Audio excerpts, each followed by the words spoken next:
১৩০ দিন পর আজ আবারও খোলা হয়েছে কিশোরগঞ্জের পাগলা মসজিদের দানের সিন্দুক। এবার মসজিদের ৯টি সিন্দুকে পাওয়া গেছে ২৭ বস্তা টাকা। সকাল ৮টার দিকে জেলা প্রশাসক ও মসজিদ কমিটির সভাপতি মোহাম্মদ আবুল কালাম আজাদ এবং পুলিশ সুপার মোহাম্মদ রাসেল শেখের তত্ত্বাবধানে সিন্দুকগুলো খোলা হয়। রূপালী ব্যাংকের কর্মকর্তা কর্মচারী, মসজিদ কমিটি এবং মাদ্রাসার শিক্ষার্থী সহ ২ শতাধিক মানুষ সারাদিনে এই টাকা গোনার কাজ শেষ করবেন। এর আগে গত ৯ ডিসেম্বর খোলা হয়েছিল মসজিদের সিন্দুকগুলো।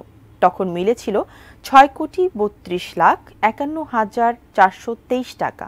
এবার দানের পরিমাণ তাকেও ছাড়িয়ে যাবে বলে ধারণা করা হচ্ছে।